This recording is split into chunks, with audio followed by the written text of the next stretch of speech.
لله الحمد لله رب العالمين والصلاة والسلام على رسوله الأمين وعلى آله وأصحابه الطاهرين يوم الدين. ہمارا تشریہ تشریف لائے ہوئے ہمارے بزرگ مہمان اور شہر اور اطراف شہر سے تشریف فرما ہمارے علماء کرام، بزرگ دوستوں، عزیز بھائی، دینی تعلیم کے فروغ اور اردو کے بقا و ترقی کے عنوان سے باتیں یہاں آ رہی ہیں اور اسی سلسلے میں یہ مہم امارت الشریعہ نے رکھی. میرا خیال یہ ہے کہ بہت تفصیلی گفتگو کرنے کے بجائے متعین بات سامنے آنی چاہیے. پہلی متعین بات ہماری طرف سے یہ ہے کہ ہر بلاک میں مجھے معلوم ہوا کہ 9 بلاک سے ہمارے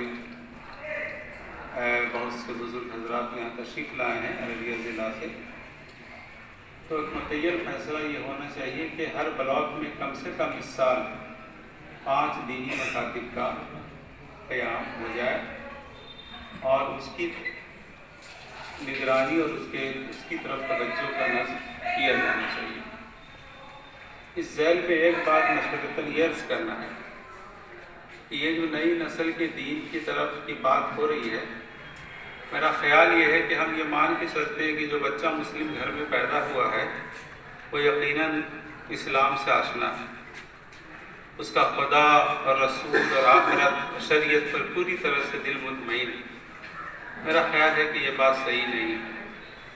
ہمیں دینی تعلیم کے زمرے میں دینی عقائد، اس کی تفہیم کا پروگرام بھی رکھنا چاہیے. ہم یہ مان لیتے ہیں کہ بس ہم جو نصاب تعلیم طے کیا ہے وہی ہمارے لیے کافی ہے. ایسا نہیں. ہمارے ہاں جو اتنی خرابیاں پیدا ہو رہی ہیں پڑھے لکھے مسلم گھرانوں کی طرف سے، اس میں یہی چیز ہے کہ شریعت پر اس کا دل مطمئن نہیں ہے، توحید اور رسالت آخرت پر دل مطمئن نہیں ہے. انہیں اس بات کا اطمینان نہیں ہے کہ نبی کریم صلی اللہ علیہ وسلم نعوذ باللہ آخری نبی تھے تو کیسے تھے، ان کی کیا علامات تھیں، اس کی کیا حکمتیں اور علتیں ہیں، یہ بتانے کی ضرورت ہے. اگر اس کی طرف ہمارے بزرگ متوجہ ہوں تو انشاءاللہ تعالی ہمارا یہ کام آسان ہو جائے گا. تو یہ ایک بات ہے جس کی طرف ہماری توجہ ہونی چاہیے.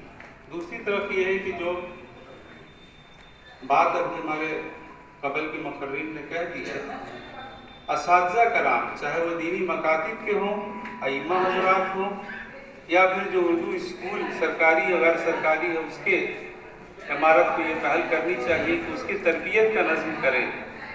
ہر علاقے میں 3 مہینے پر ایک تربیتی نظام ان کا قائم ہو اور ان کو بتایا جائے، ان کو متوجہ کیا جائے کہ کیسے ہمیں تعلیم دینی ہے اور کس طرح ہمیں اس کے آگے بڑھانا ہے. اردو کا معاملہ سراسر داخلی مسئلہ ہے ہمارا، البتہ یہ بہت توجہ اور تفصیل طلب مسئلہ ہے. چونکہ اس کا تعلق اس زبان سے ہے، اس کا مقابلہ جو پروفیشنل زبان ہے، اردو کو دھیرے دھیرے پروفیشنل زبان کے زمرے سے بھی خارج کیا جا رہا ہے، اس لیے اس کی طرف توجہ نہیں ہے. میرا خیال ہے کہ عمارت کو اس پر ایک بڑا خود احتسابی کا ہمارے اور سمجھیے کہ ایک بڑا پروگرام رکھنا چاہیے اور اس پر ایک ڈیبیٹ رکھنا چاہیے، اس پر گفتگو کرنی چاہیے، سوال و جواب ہونا چاہیے کہ آخر کیسے اس کے فروغ کی ہم کوشش کریں. صرف یہ کہ ہم اپنے بچوں کو پڑھا دیں، اتنا کہنا تو یہ ہم 10 سال 20 سال 25 سال سے سن رہے ہیں، لیکن اس سے کچھ بات آگے نہیں بڑھ رہی.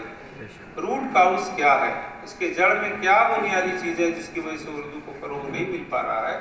اس کے لیے ہمیں ایک ورکشاپ کرنا چاہیے اور توجہ دینی چاہیے.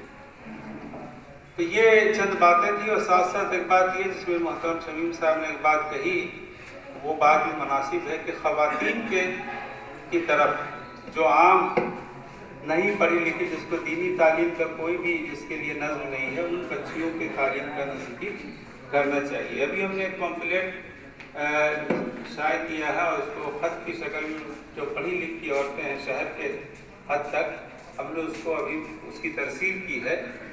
اس میں ان سے یہی گزارش کی ہے کہ آپ کا وقت 24 گھنٹہ صرف اپنے گھریلو کام کاج بننے سنورنے یا اپنے بچوں کی تربیت یا کھانا بنانے میں لگ جاتا ہے، آپ 1 گھنٹے کا وقت فارغ کریں اور اپنے محلے کی غریب بچی کو، 1 کو 2 کو آپ 1 گھنٹے میں دینی تعلیم دیں تو اس سے بڑا انقلاب آ سکتا ہے۔